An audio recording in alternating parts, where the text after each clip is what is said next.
is in this house, but hello, everyone. Hello, we have two disclaimers tonight and an apology. Holidays have been kicking our Rough. butts, so It has been rough. we have had to delay our next podcast. That Multiple said, times. yeah, that said, the usual disclaimer of the interpretation of the lore is, of course, through my own understanding, as well as several people that I reference to get a better view and find different opinions that might contradict each other. The second opinion is that we will be touching slightly on religion. The disclaimer being that I am not a religious scholar. I do not have a degree in such a field. I am a hobby of mythology. This channel does not support or deny any type of religion in any way or any spirituality, so we will not be discussing what is true, what is false, etc., etc. We will just be discussing the parallels between the Elder Scrolls lore and its mythological earthly counterparts. So, with that disclaimer done, how you doing, Zake? Oh, I'm doing fine. How are you doing, Connor? I'm just I posting an think I'm doing. announcement right now. I think we're doing well over here on my end. So, the most the most well known Trinity. There are two big time Trinities. Well, I guess you could say technically three. There's the creational Trinity, which was Anu, Padme, and Nier. And then there's, of course, the most recognizable Trinity, the Tribunal of Vivek, Sothasil, and Amalexia. But there's actually a third Trinity that a lot of people may not know in depth about, which is Talos, who is actually a triune being. Why isn't he a triumph being? That's my question. Why is he or why isn't he? Why is he? I thought he Why is was. he? He's a false god, obviously, but Well, he's a man. He's a god of men, and as we know on the channel here, we support our Dunmer, true souls of the mortal plane.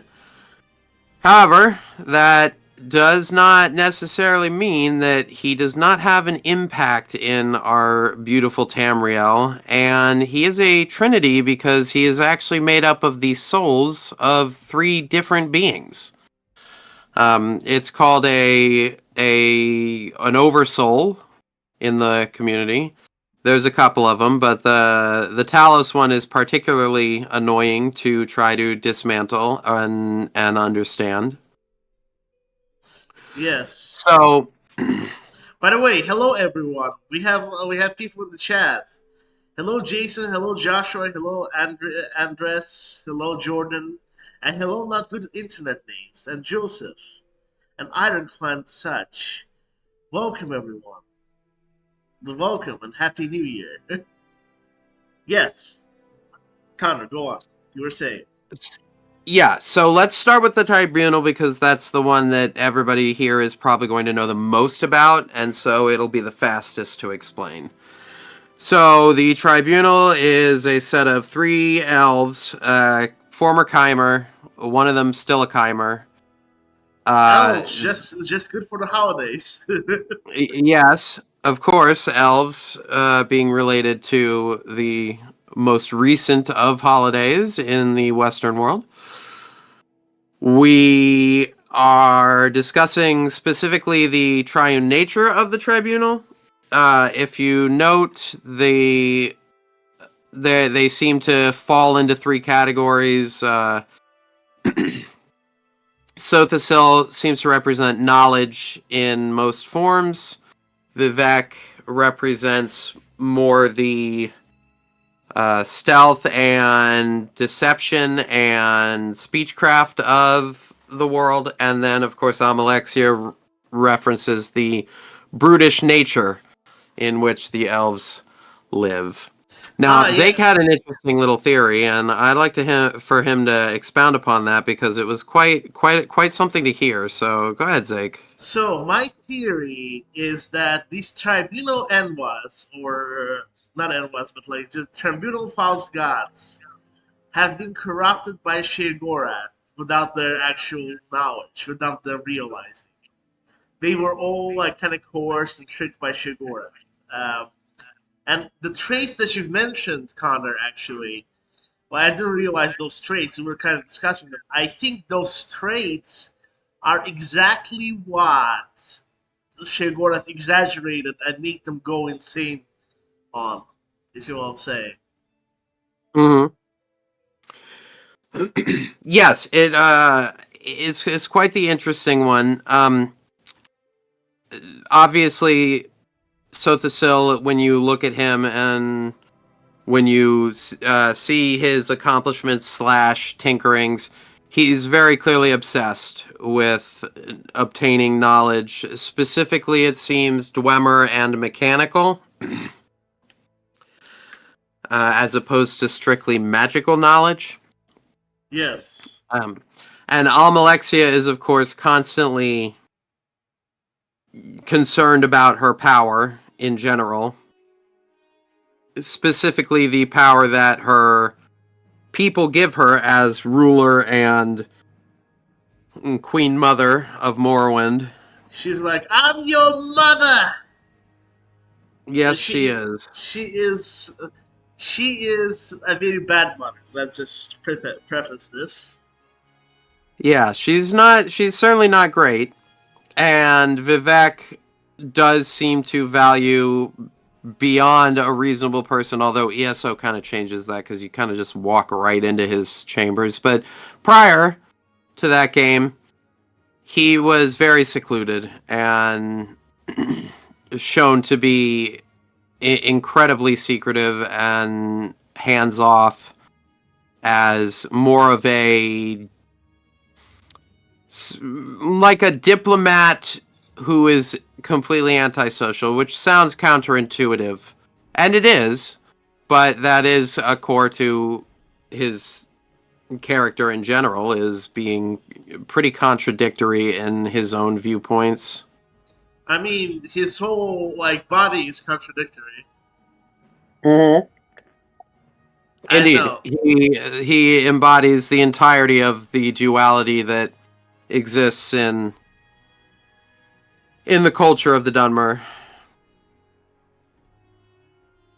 Yes. So, that being said, that Trinity seems to be mostly drawing upon the idea in one of the oldest religions of our time, Hinduism. A little bit of Judaism Between, too. A little bit. yeah, depending on which era, definitely.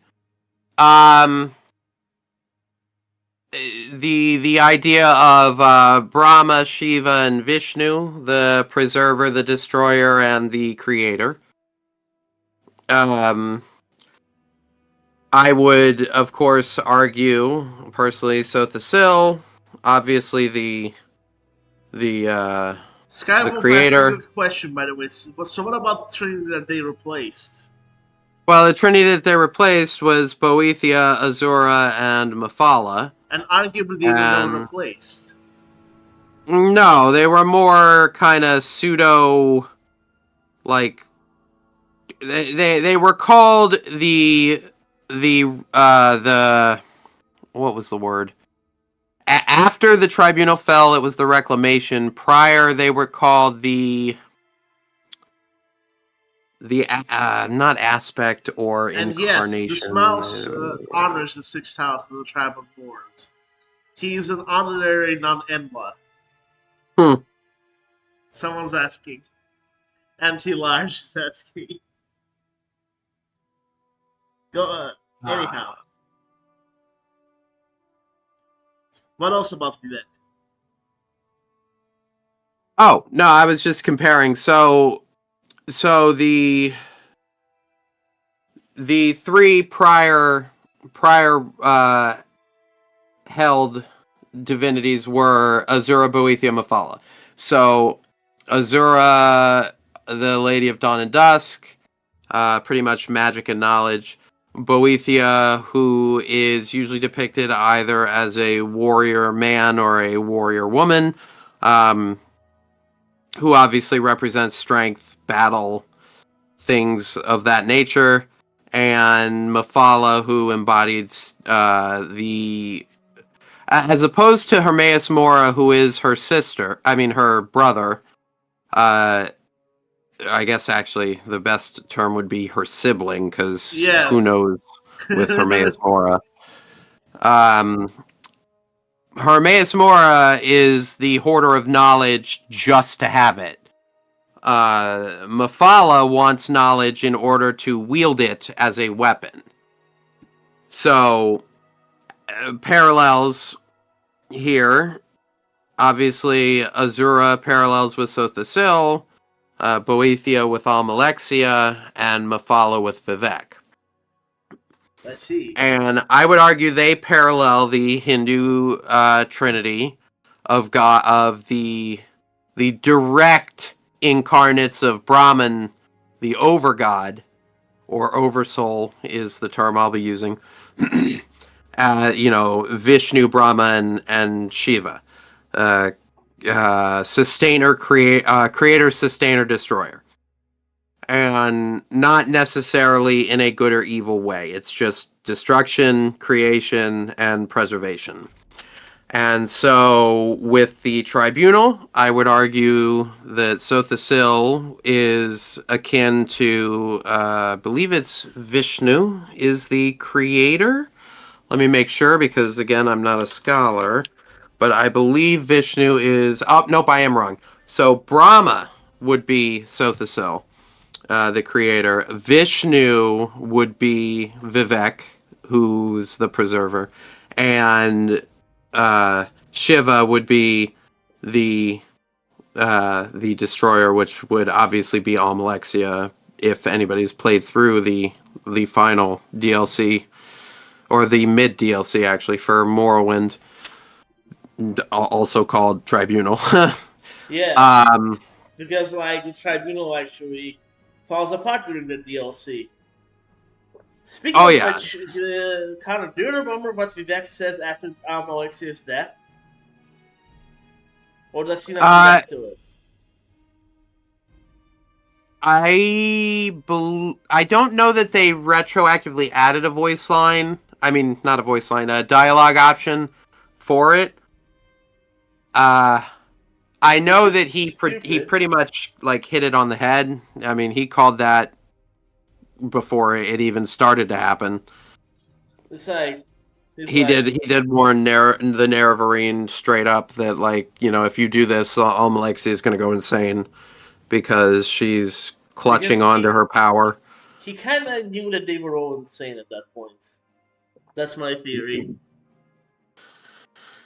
Would you say Talos is a false god or a farm tool? I would say that Talos is more of an Ennoir false god. Farm tools aren't as rebellious. Talos would not be a good farm tool. I mean, he's a little too... Humans have proven that they're not good farm tools in the Elder Scrolls series. Yeah. Especially not against elves that were not Dunbird. So, that's really all I have to say about the Tribunal in this context. Yeah, now, Talos... Yes. Go ahead. Talos? What about Talos? Go ahead. So the thing about Talos is that he doesn't actually exist. What? So Talos is also sometimes referred to as Tiber Septim, who also doesn't exist. So what happened is, a long time ago, when the city-states of High Rock were still in a state of constant civil war, there arose a dude one of the kings, very powerful, by the name of it was Kool-Aid Khan or whatever. Yeah, I broke him down in like one of my videos. Kua. correct. Obviously drawing Kuhalain. on Yes, there the we go. Yes. obviously drawing on Cuchulainn from Irish folklore, but Kakalain. Anyway. yeah, but basically he was a very powerful king. He was able to muster armies. He met a man named Hjalti Earlybeard, who was a Nord. What happened to Who Hjalti Latebeard? Why in is what? that's such a ridiculous name though? Hjalti Earlybeard. Come on, Oh man. yeah, no. Well, Nord last names are pretty basic. You know, he probably grew a beard at the age of like 4, and they were like, "Yeah, all right, last name Earlybeard. See ya." By the way, someone says, "Wait, but how do you get a blessing when you go to his shrine?" And someone says, "Shrine only bestows placebos." Well, that's also an argument to be made. Uh, Not just on Talos, but of a lot of the Aedra. And Talos isn't technically an Aedra, although he technically is. I'll get into it. Yes. So, Hjalti Earlybeard, main general. Eventually, the king takes over the majority of High Rock and Cyrodiil and proclaims himself emperor. Hjalti attempts to, okay. The official story is that an assassin snuck into the chambers, murdered the emperor, and slit Hjalti Earlybeard's throat. And so but was able to get away. And Hjalti came out, and he was clutching his throat and holding the king's crown and weeping. And clearly he had fought and was just driven back. Well, the likelihood is, knowing how quote-unquote Tiber Septim acted while he was emperor, Hjalti almost assuredly was the one who assassinated the emperor to regain complete control. Now, why did he slit his throat? Well, Hjalti was, before the Dragonborn was a Dovahkiin, there was just a typical term for those who were blessed by Akatosh called Dragonborn. I would argue that Dovahkiin is specifically Dragon Hunter-born, as Dove is dragon, is hunter, Keen is kin or family or born. You can see this in Odahving's name, Hunter. I believe it's Hunter Sky Flyer or something like that. However, Hjalti Earlybeard was able to use the voice somehow. Either he trained under the Greybeards, which is implied. He was a natural Dragon Hunter-born or Dovahkiin, or both, potentially. He was also It the Chezarine. may... Well, Okay, I'll discuss that real quick. There are several characters that are going to be mentioned that pertain to Talos that have been called Chezarine by the community. As far as I am aware, in the lore of the video games, the only being who is ever named a Chezarine is resident badass Pelinal Whitestrake. There are no other actual legitimate in-lore named Chezarines. Now, there are a lot speculated, and I'll get into that. I'll get into 3 of them. Well, one of them we're talking about, Hjalti Earlybeard. However, there is a second character, Wutharth. Dragon of the North, Ysmir, Dragon of the North. He was an ancient Nord king who was said to be the incarnate of Shor. Let me activate the And monetization. Hold on, I forgot to activate the monetization for this thing. so Wolfarth was in fact probably the reason why Hjalti could shout in the first place. With a slit throat? I am.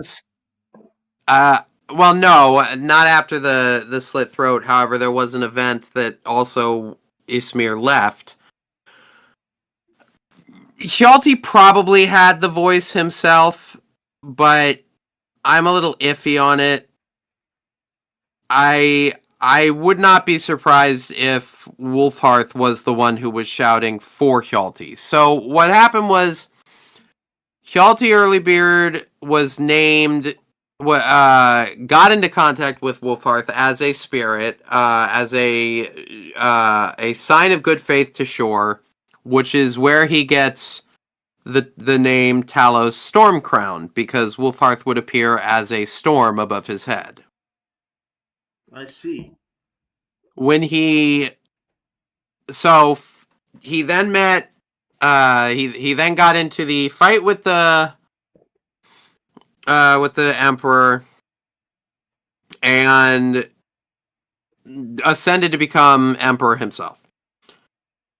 He appoints to his archmage, as his court mage, Zurin Arctus, who is an incredibly powerful mage, and he recruits Wolfhearth as a way to attempt to conquer the rest of Tamriel. Basically, he tricks Wolfhearth into...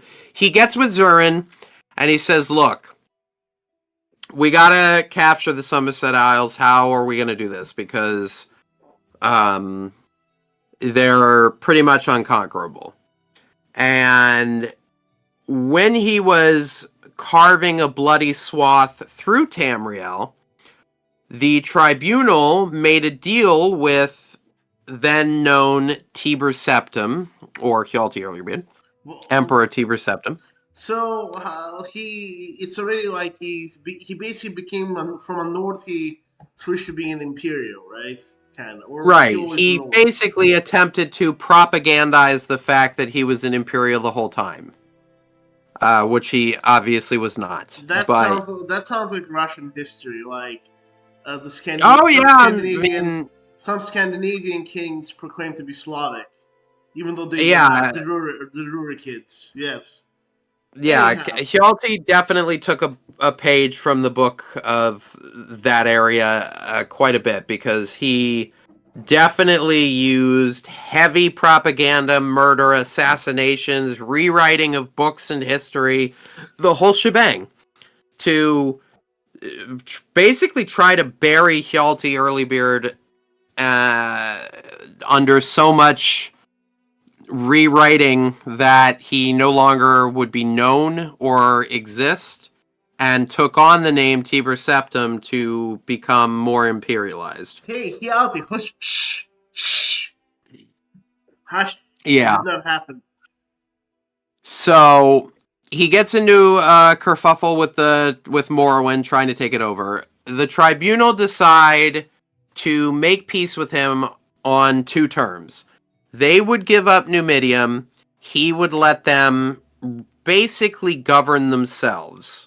They would pay fealty to the Empire. They would be considered a province, but they would be given free reign as to how to govern the province. And yet, the Well, Empire still established forts. Well, once the power starts waning, and the Empire saw the opportunity, your living gods are slowly dying. We're gonna start putting footholds. It's understandable for an empire to, start slowly creeping in on a province that is losing its defensive capabilities. Yeah, and like filling that vacuum. But that is a little farther after the time we're talking about. The decision to give him Numidium was an interesting one. They're very lucky he didn't just decide to turn it on them and renege on the deal that he had just made. So But they by had the some, Numidium. The Tiber. How did the Tribunal have the Numidium, and how did they like give it to Tiber? I'm confused. That's no, they always had Numidium. Once they won the battle at Rad Mountain, they kept Numidium. They just never activated it because it would require. Oh yeah, it would have required a massive amount of effort, and I think that at their core, they still saw it as a profane and disgusting thing, but they didn't want to destroy it because, well, when you're the only one with a nuclear bomb, you keep that in your back pocket just in case. Yes. So they give up their weapon of mass destruction for the hope that Tiber Septim would say yes, and he did. And he did not, in fact, renege on the negotiation. I'm not gonna bring up the historical narrative for this one because, like, I don't know, it happened a year after Daggerfall, but a certain country gave up the Numidium in real life, and they paid the price, unfortunately. Yes, history is filled with choices that maybe shouldn't have been made. But Hashtag this no one, regrets. in fact, worked out for them. So Tiber Septim enlists Zurin Arctis to figure out how are we going to use this device. Well, Zurin Arctis figures out how they're going to use this device. He gets a giant soul gem-like object. It's not, I don't know if it's exactly a soul gem. It's huge, and it's called the Mantella, and it functions as the power source for Numidium. Zurin's plan was to seal Wolfhearth's soul into the Mantella to power the Numidium. Tiber Septim's plan was to seal both of them. Zurin did not know this. So, what ended up happening is Tiber Septim tells Wolfhearth that they're going to, I believe his excuse was that they were going to retake Morrowind together. And Wolfhearth was a Nord king who fought against the Chimer with the Dwemer in the war at Red Mountain, the Battle of Red Mountain. So he has grief with Morrowind as a whole. So of course he signs up immediately. So Zurin lays a trap. He attempts to soul trap and bind Wolfhearth into the Mantella. In doing so, Wolfhearth shouts a hole through Zurin Arctis. Half of his soul gets sucked to the Mantella. Half of his soul stays in his body. I'm confused. Not entirely. Okay, what should I clarify on? Half of his soul goes to the Mantella, and half of it. And half of his soul stayed in his body. I'm not entirely sure the mechanics as to why Zurin Arctis was able to split his soul, as it were. It may have to do with the dichotomy of like your spiritual essence versus your memories and experiences. As the Zurin Arctis then was later known as the Underking. I see. He was an undead kind of lich who only had a part of his soul. my interpretation is that this part of his soul, quote unquote, was just his memories and personality that were still in his body, assumedly because he has, I guess, his brain, maybe, stores all the memories. He got hit. I guess, yes, it would be like kind of like the Egyptian concept of a soul, which I'm not super in depth on that, but I know they have about 4 or 5 subcategories that make up different parts of what we would interpret as the soul. They had more 4 or 5 concepts that all combined into who you are. Mm-hmm. I believe your Ba was just your true name. Your Ka was had something to do with your heart, or something around that description. So the amount of spiritual energy that enters the mantella is able to activate the Numidium. So Tiber Septim uses said Numidium to conquer the Somerset Isles. Oh, so that's how he gets the high elves into his control. Yes, and it in fact caused Someone a says somewhat of a lost his soul, kept his self. That's a good way to put it. Yes. he kept his identity while losing his spiritual essence, in a sense. Lost his soul, kept So his self. basically, I'd say that's good. kind of like mind uploading. I suppose. Um, so Tiber Septim conquers all of Tamriel, the last being Somerset Isles, which he sicked Numidium on, and there was a whole bunch of stuff that went down during that quote-unquote time. It is speculated that it was a dragon break as soon as he activated the Numidium. It seems to be that whenever the Numidium is activated, there is a dragon break. So he might be transported to the fifth era, right? In the medium. Now, I believe in Coda that is the case. Numidium ends up coming back during the fifth era and destroys Nirn entirely. Coda is not canon. Coda will probably never be canon. It's great reading. Michael Kirkbride, you're awesome.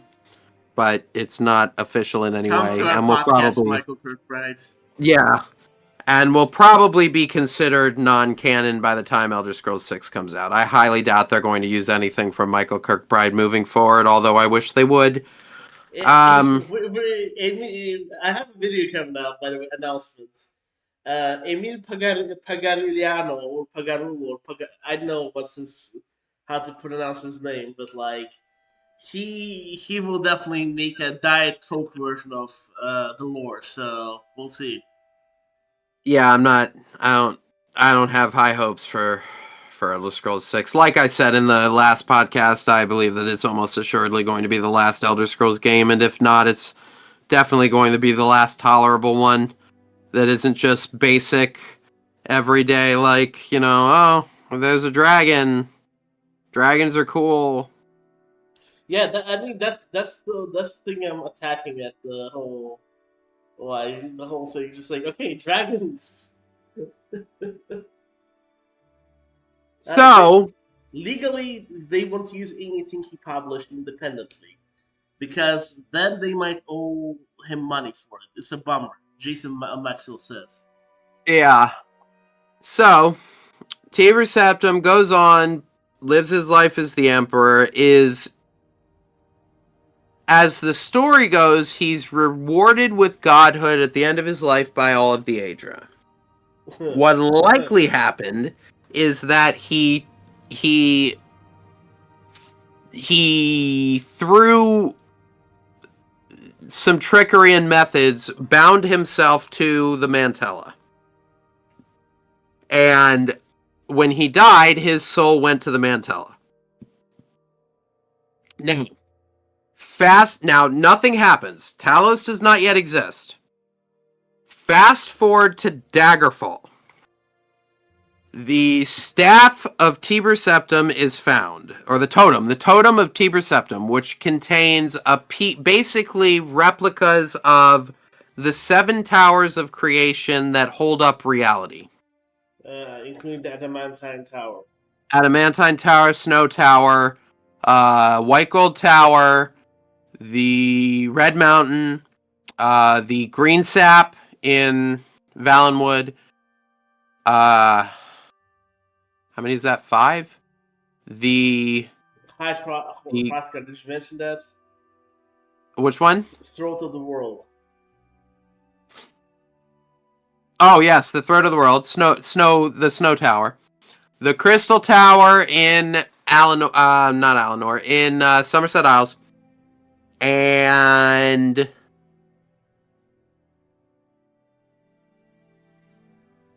Was the Red Mountain a tower?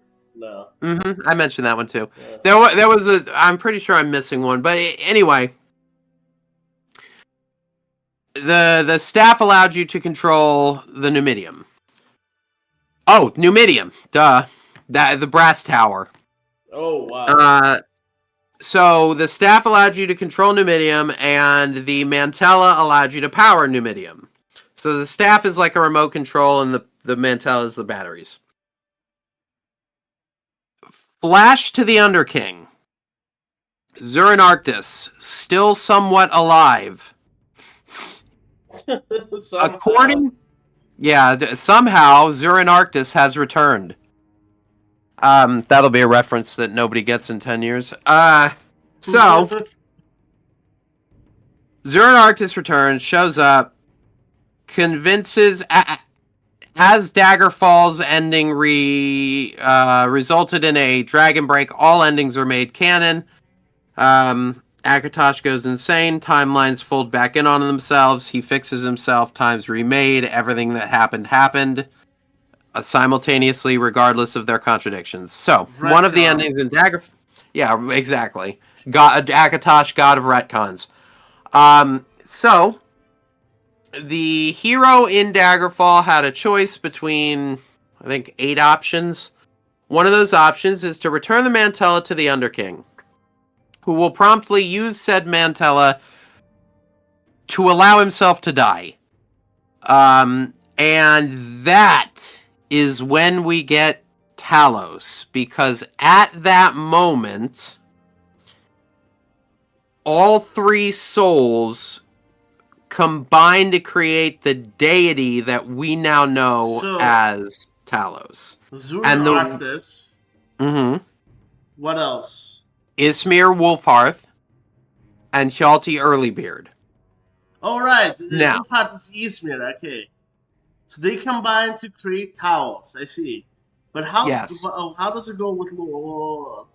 Doesn't he mantle Lorcan later? No, he doesn't. That is a misconception, and I'm glad you brought it up. What actually happened is that Tiber Septim was able to mantle convention. So, convention is what, in the community, we refer to as the creation of Mundus. So, if you notice... Someone says, so you're saying he was something sort of a red connoisseur? Yes, he was a ret connoisseur. So what happened is, so if you read the story of Lorcan, it's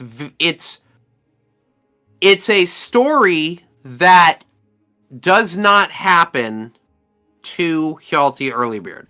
Hjalti Earlybeard is not his heart is not ripped out. He does not do this. He does not walk the way of Lorcan. He does not take the walking ways of Lorcan. He does not mantle Lorcan. Instead, he does something even more powerful. He mantles the events of Lorcan's demise, which is the convention of the creation of Mundus itself. So instead of mantling an entity, he mantled a concept, which is about as powerful as you could possibly do.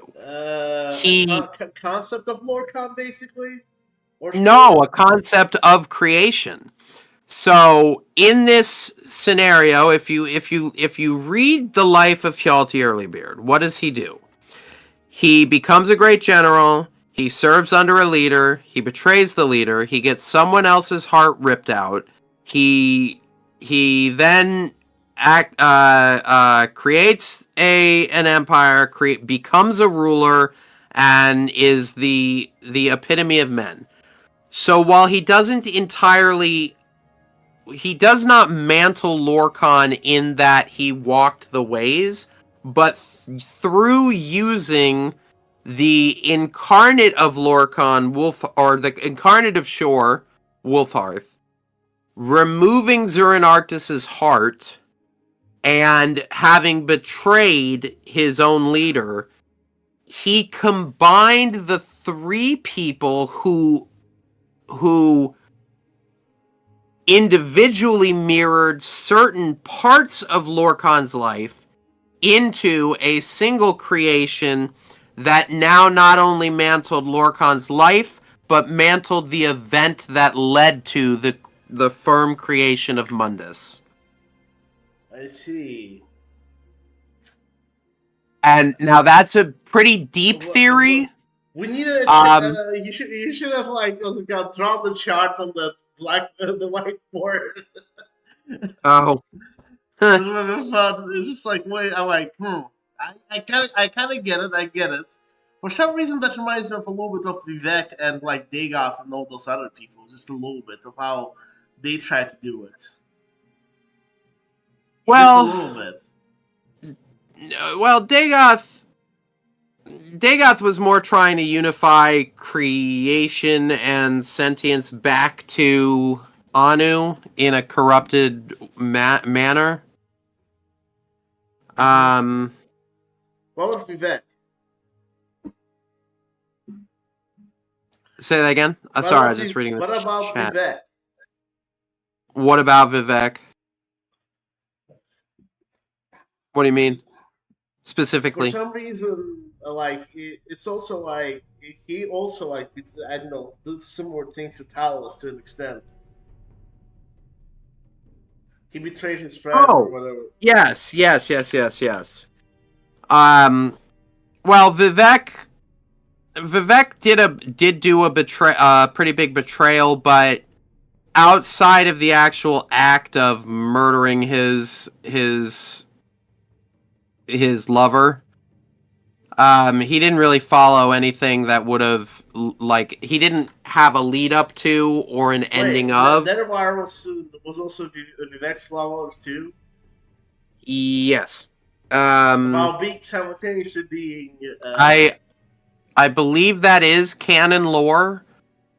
I could be mistaking it for Kirkbridean lore, but I'm pretty sure that it is canon lore, or at the very least heavily speculated, that Vivek and...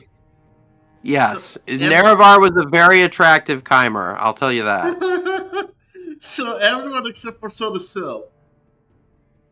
Yeah, but Sothis, Sothis clearly an asexual. Yeah. He don't care about that. He does not care about earthly pleasures. He's just all about the knowledge. Not the experience, the knowledge of. Yeah, he has this, I don't know, intellectual. I know. He's a pure intellectual. I hate that term as like going like, oh yes, I'm intellectually attracted. I know, the term kind of triggers me a little bit. Oh yeah, no. Sothis' sexuality is scholar, and he refuses to expound on what that even means. Oh boy, yeah, Nerevar's just like, what's it called?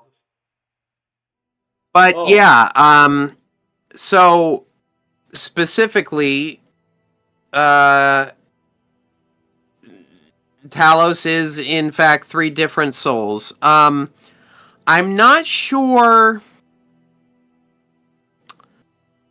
if they work in tandem by will or by force, which is to say, I'm not sure that I'm not sure that like I'm not even sure they're still conscious as their own beings. They may have just been subsumed by themselves and created their own separate conscious entity in a very similar way. If anybody's watched the show Steven Universe, the way that gems fuse, they kind of combine their personalities, very similar to Dragon Ball Z fusion, where it kind of almost becomes its own entity rather than like two people in one body. It's more I'm like it's a sorry. third person. So they're making a fusion dance. They make a fusion dance basically, and like they fuse into like one being and go like, now we are Talos. Yeah, pretty much. That does seem to be what has happened.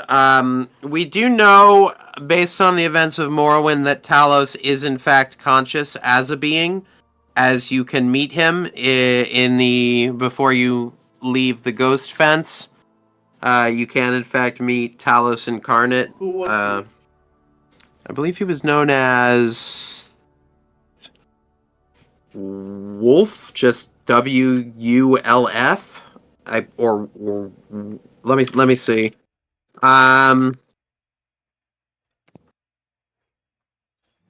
Is he He actually? was no yes, Wolf. WULF. He's inside the gate for the ghost fence, and he gives you a coin that will give you a power called Luck of the Emperor, which gives you Fortify Luck 20 points for 120 seconds.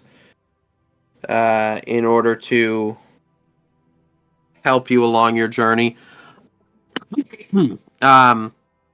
Little weird that Talos directly interfered with helping take down Dagothar. However, he kind of just left during the events of Oh, Oblivion and the Skyrim. false god. By the way, guys, if you like this, please give the stream a like and a subscription. And if you like to hear more about this stuff, what's it called? Tune into our other live streams. Also, no pressure. Only if you have the available funds. You can also support the Sixth House financially. Don't worry, you won't be on any list. No, we do not. We do No, no, not take no. information. Imagine like being like which organs, like being interviewed by the government. Which organizations do you belong to? The Sixth House. Yeah. And leave a comment after the video's done. That always Yes. helps the algorithm and will Yeah, help ask your perpetuate. questions. Give us your ideas and join the Discord.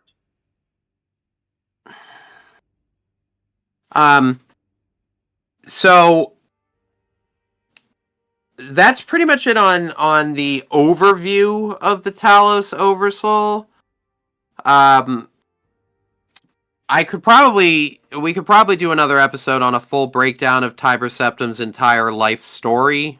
It would take a little bit more work.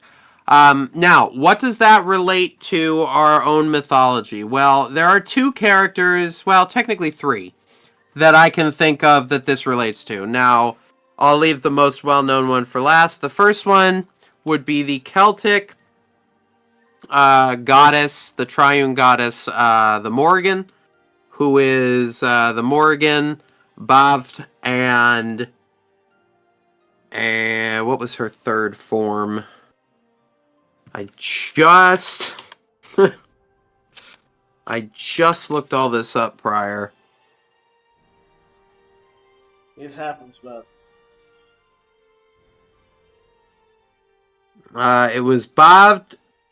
Yes. There we go. It was Bob's, Maka, and the Morrigan. Nemain is also may or may not be in that Trinity, but it's not fully known.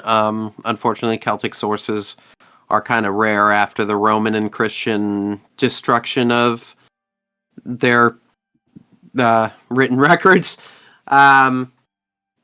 Yeah, Rome first, and the then Romans did a number on. yeah, they were not. The Romans were not kind to anyone that wasn't already Roman. Um, so the Morgan, three goddesses who appear kind of as their own personification, but they are the same entity. The second one would be Hecate, the maiden, the woman, and the crone. Depending on the time of day, she would appear as either a young maiden, a mature woman, or an old woman. She was the Greek goddess of magic, So and they're not Hagrids, are they? no. Well, Hecate in her third form is described as kind of like a hag raven. Like she's like I like see. she's actually described as a crone, which is a pretty well-known derogatory term for an elderly woman, usually used against claims of like witches.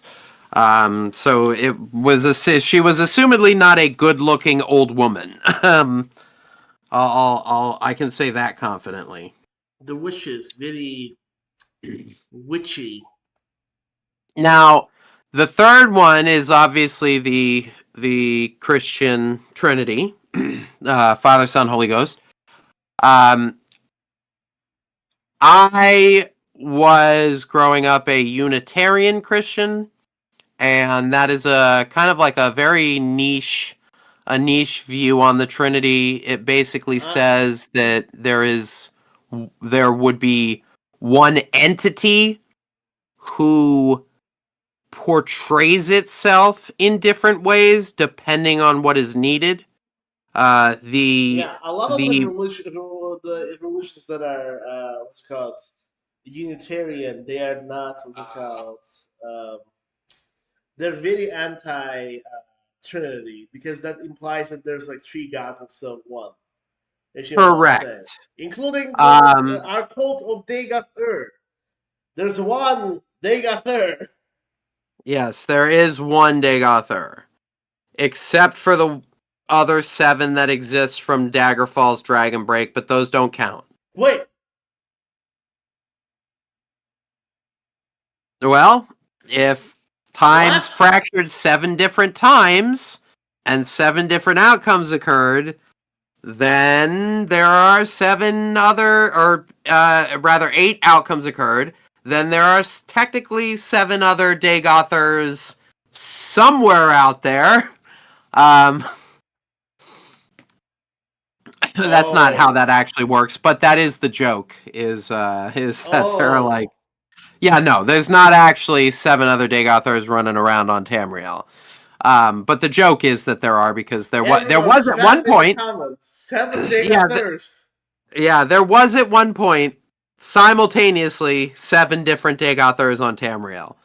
Unfortunately, it seems the Dragon Break didn't last long enough for them to be able to consolidate and conquer, which would have led to a much better world than Tamriel is now. But, you know, I'm not here to proselytize for our Lord and Savior, true God of all. But you're saying there's seven Dega. Does that mean there's seven hearts of Lorcan? Yes, yeah. I mean, it would technically mean there are 7 forms of literally anyone who existed at the time of the Daggerfall Dragon Break, the Warp in the West. But of course, Uh, in reality, when Akatosh stops being temporarily insane, more than he is usually, everyone snaps back into oneself who experienced all of the other 7 timeline, or rather, these 7 other so they timelines. so they start converging into one. Yes, yes, they converge all into one. So to explain Uh-huh. Unitarianism, I'm sure any of our viewers who happen to be Christian, I'm quite confident saying you are probably a Trinitarian Christian. So there's three views of the Christian God. There's Unitarianism, which posits kind of like the example of H2O. The molecule H2O can form in three ways. It could be a variety of ways, but a gas, a solid, a liquid, it's all H2O. The Trinity has been described more like an egg. So there's a shell, a yolk, and the egg whites. Without any of the three, it wouldn't be what we know as an egg.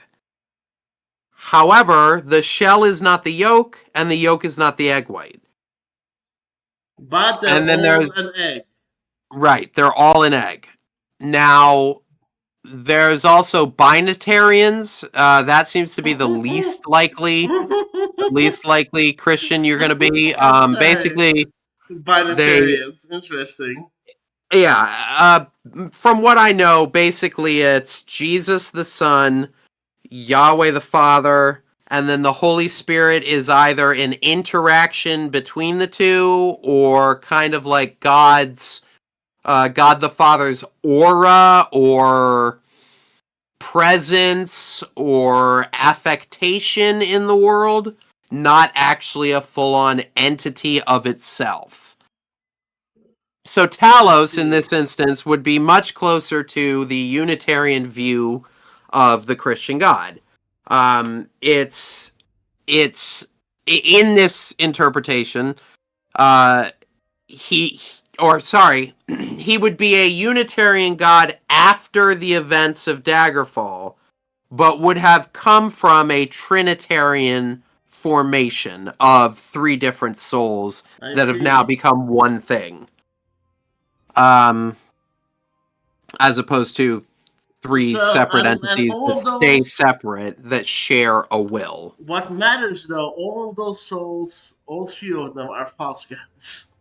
Yes, that is the main takeaway of this podcast in all episodes, is that they are false gods. Are we siding with the Talmud? Are we siding? Well, they are right. Talos is. Oh no, he said it. I'm gonna say it as according to the words of our great Lord Dagoth. While the Thalmor also worship false gods, they are doing our Lord's work unknowingly. By the way, like that was the a joke that I made. It's just like the Naravarine is just like standing there like SpongeBob. You like Krabby Patties, don't you, Squidward? Yeah, Sky, resident member of the channel, Skywolf, has mentioned Gnosticism. And I might as well go into it since we're talking about mythology. I'll be as quick as I can, because another member did ask, what is Gnosticism? Gnosticism is the belief that there is... Okay. Oh boy, how to be concise about this. In the beginning, there was a spiritual entity that we know as that we would know now as the Father. Said spiritual entity had a kind of a personification of its own wisdom called Sophia. Sophia decided that she wanted to attempt to help create a material plane. In doing so, she brought about what is known as the Demiurge, Yog-Debaoth, also known as Satakar is Elder Scrolls. And the Gnostics, Gnosticism came about in order to neatly combat the question of God's alleged cruelty in the Old Testament versus his alleged non-cruelty in the New Testament. So their explanation was, well, the God of the Hebrew people that we know of as Yahweh is not in fact the God. He is merely a high-powered material entity that created the material world, which is a corruption of the spiritual world that the true God is reigning over, and the biblical Hebrew God does not know that he is not the ultimate God. So he believes he is. And the creation of Jesus is the true God, God the Father, sending a way out for humans to ascend past the mortal plane using secret teachings that only the Gnostics compiled. It's a lot more So complicated and a lot more it's interesting really than that. it's really like I noticed like knowing like my background and everything. It's really like my community wouldn't appreciate that as much. Because literally goes No. against Judaism. Oh yes, it was absolutely. Now I'm not going to sugarcoat it. This religion was absolutely heavily influenced by anti-Hebrew sentiment. So it was not like it was just, oh, we think that your God was actually just like, he didn't realize any better. It was an active attempt to demonize the Hebrew people of the time. So So how did the how does this relate to the Elder Scrolls exactly? Like which religion would you say in the Elder Scrolls is that? well, Gnosticism in and of itself would be more akin to the creation of the Elder Scrolls universe rather than the creation of Mundus, although it could parallel. So the over-god, or God the Father in this instance, not Don't Gnosticism-wise, tell would be Anu. don't tell me it would be Todd Howard though. Well, truly, the Godhead is Todd Howard. But the spiritual over-god would be Anu. I would argue that, therefore, that Ariel would be the incarnation of Yaldabaoth, or Yahweh, and Lorcan would be the incarnation of the anti deity. Christians refer to it as Satan, Lucifer, the devil, the dragon, etc. However, Gnostics believe that I don't remember what they call him, but they believe he is equal in power with Yaldabaoth, but just far more evil and depraved, which is why Yaldabaoth hasn't just destroyed him. So they would parallel with Oriel and Lorcan. What about Padme? Hmm? What about like Anu and the other guy was Padme, right? Yeah, well, Anu, because technically the Padme that we know in lore is not the actual entity Padme. It's Anu's brain remembering Padme. They all technically don't exist. Like, they're not the real It's not the actual Padme who murdered Anu's Wait, wife. so It's you're his saying guilt incarnate inside his own dream. so you're saying Anu also went insane. Am I saying what? Sorry? You're saying Anu also went insane. Oh yeah, no. Anu absolutely went in. Well, he's not insane in the same way that we would argue like Akatosh is insane, but he is racked with guilt, and he went into a depressive coma from it. The entire Elder Scrolls universe is the dream of a comatose Anu after his wife was murdered in front of him by his brother, who was By the also real, part of himself. by the real brother or by his imagination? No, by his real brother. Who Well, was his his clone, kind imagination? of. No, the Padme in the dream is from his imagination. The Padme that caused him to go into dreaming was real. It was not part of his imagination.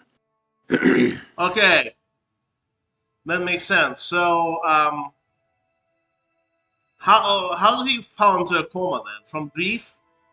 Yes, from grief. He hid in the heart of creation, fell asleep, and from his sleep, the dream sleeve was created, which is kind of like soul internet.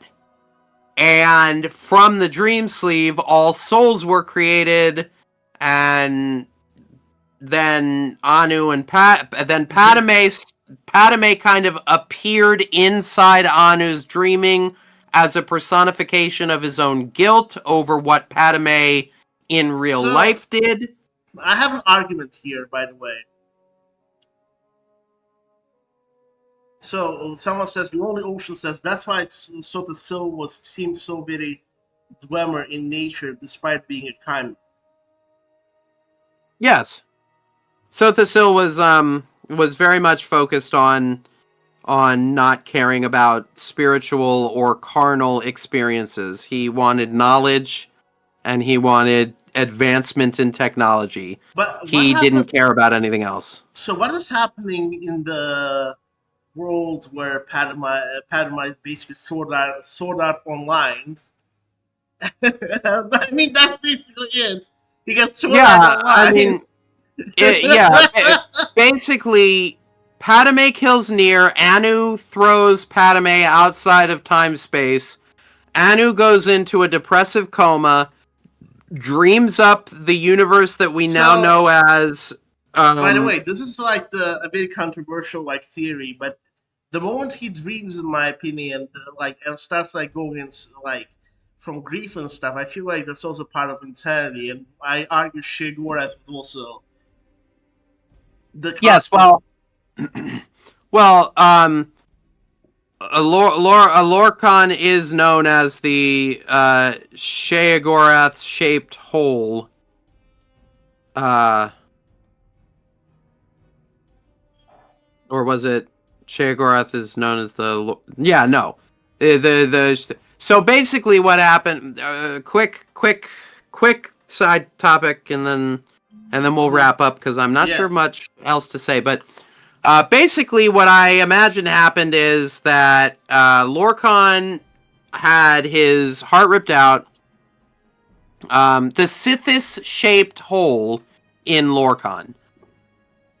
I am under the belief that the Daedra threw Jiglag into Lorcan's corpse, which had enough power left to corrupt Jiglag into Sheogorath. The Khajiit say that Lorcaj, or Lorcan, was hidden away in Namira's darkness, and that's what corrupted him. So, by proxy, Namira would have been what corrupted Jiglag. I think this theory holds true. Namira is the personification of darkness. She's about as close to Sithis itself as you can get without being Sithis. So, I personally think that theory makes sense. But regardless, yes, Sheogorath is known as the Sithis-shaped hole. I see. And how many layers of reality are there? There are technically 3. There's the reality where Anu exists. There's the sub-reality of the Arbus dream sleeve where everything exists. And then below the dream sleeve is where the actual Arbus is occurring, which is what we play in. That is the universe that the game is set in. I agree with Kabugo. I was gonna say Loki, like Loki, but if they ripped in 2 pieces, ripped his heart and made 2 pieces into the moon. That Trickster God, yes. is, while I agree that is what the Anuid says, I believe that's Imperial propaganda. I do not believe that the 2 moons are the body of Lorcan, and I have sufficient reason to believe they are not, in fact, because while Massar and Secunda by Imperial lore are known as the body of Lorcan, we have several other cultures, mainly the Khajiit, who regard them as their own entities. In Khajiit lore, they're Joan and Jode, and I believe in Redguard lore, they are also their own entities, not, in fact, Lorkhan's body. This is supported by, and as much as I hate to say these words, Elder Scrolls Online is technically canon. In the Elder Scrolls Online, and I won't spoil it, basically there is a third concept called the Dark Moon, which you are able to travel to. It is described as smelling of decaying flesh. It looks like decaying Wait, flesh. you actually travel to the moon in Elder Scrolls? Okay, I need to play these. I have not personally done it, but yes, as far as I'm aware, there is a quest to go to an actual moon called the Dark Moon that the Khajiit see as the body of Lorkhaj.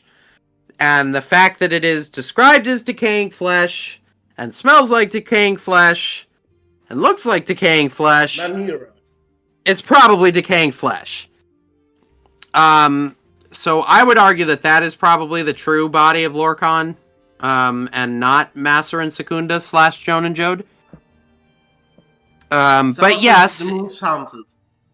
Although, if we are going by, if we are going purely based on Norse mythology, Lorkhan would actually be more like Odin. When you read Norse mythology, Odin actually does a lot more deception and trickery than Loki ever does. That may be because we don't have much remaining of the Norse stories. However, when you read what we have left, Odin is far more a trickster god than Loki ever was. I see. Yes. Loki's really... I believe there's only like 4 or 5 instances of him tricking people, like, as a thing. Like he tricks people, obviously, in the stories quite a bit, but as an event that is impactful to the story... He only does it like 4 or 5 times. Odin set an entire clan against each other for generations just because he thought it would be funny. He lies to giants constantly. He specifically got the walls of Asgard built by a giant by forcing Loki to turn into a female horse to distract the giant's horse, which then went out, presumably non-conned Loki, and because of this, the giant wasn't able to complete his building the wall by the time that was agreed upon, so he didn't get paid. When the giant decided to make a stink about it, Odin just told Thor to kill him. And there are many more instances of Odin just straight up using legalistic and outright deception to get what he wants and not caring. He's less cunning and more ruthless. Yes, I would say that is fair. Odin's trickery is less cunning, more. Hey, but it's still trickery. Of course, it is. Yes, I agree. Who, in your opinion, would be the Dagothar equivalent in the Daedric Prince Trinity? Out of all, none of the 3 in the Morrowind held Trinity.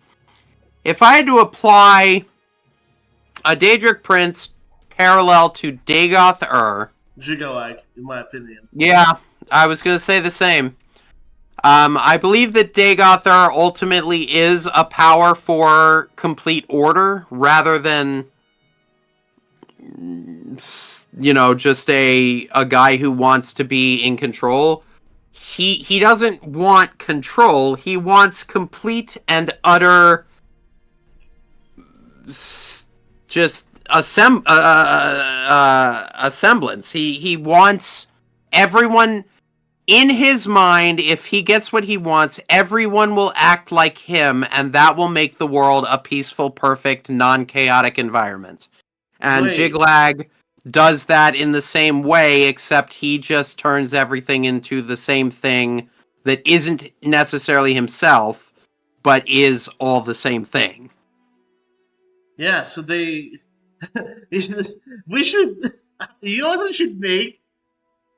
For the next podcast, I know how long this one's gonna go on for, but the next podcast should be the political compass. We should make a Hmm. political compass of all all like Elder Scrolls gods and stuff, and just Oh yeah, or something like that, and Dagothar would absolutely be as far authoritarian as you can go at the very least. He thinks that if everyone was him, then everyone would be happy because everybody would be him. You know, like why wouldn't people be happy if you're all me and I'm happy, then you'll be happy, you know? Like makes sense. You know, the logic tracks. yeah, the political what is it called? The compass of all gods, and I don't know, put them as dots. It would be hilarious. Eh, Shegoras would be like the anarchist.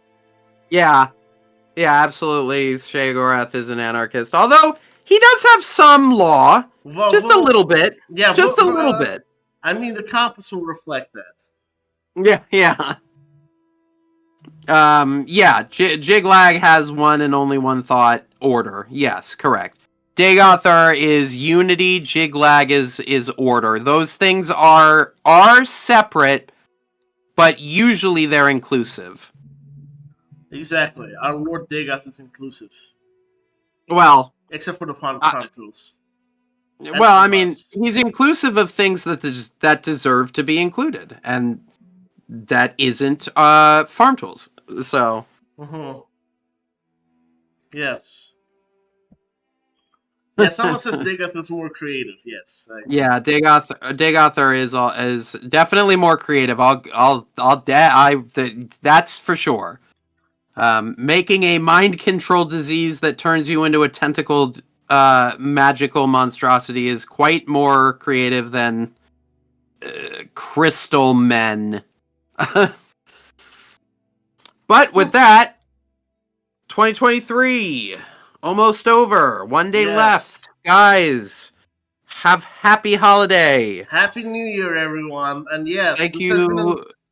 This has been an amazing year. Wouldn't you agree, Connor? In terms of yes, YouTube? I would. I am so glad to have been brought onto the team at the Zake and Zach Corporation here. Yes, big thanks to everyone who's been supporting the podcast specifically, but of course the channel in general. Thank you so much. I really appreciate it. I'll make sure Dagoth makes a New Year's address. I don't know, about everything, right before New Year's. The presidential address in those authoritarian countries is like, what matters in this year is I, Lord Dagoth. And that would be funny. Yeah, 2023 has been good. And yes, I'm glad I brought you out on the team, Connor. Thank you for being one of the earliest supporters of this endeavor. Oh yes. I am a huge Morrow boomer. I grew up on Oblivion, but of course Morrowind captured me in a way that neither of the other two two mainline games were able to. Grow up on Morrowind because my equipment didn't run Oblivion back in the day. I will be honest with you. I had Morrowind, or rather, my sister had Morrowind when it first came out on the Xbox. And it scared me because I have a thing against chitinous beings, sometimes known as bugs. So when I got to the first settlement and there was a giant flea-looking monstrosity standing outside of town, I noped out of that game pretty fast. Morrowind is actually scarier than most of the horror games on the market. Absolutely agreed, except for Oblivion's zombies. Oh, they're brutal looking. Yes. They're brutal looking. They're scary. They scared me as a kid.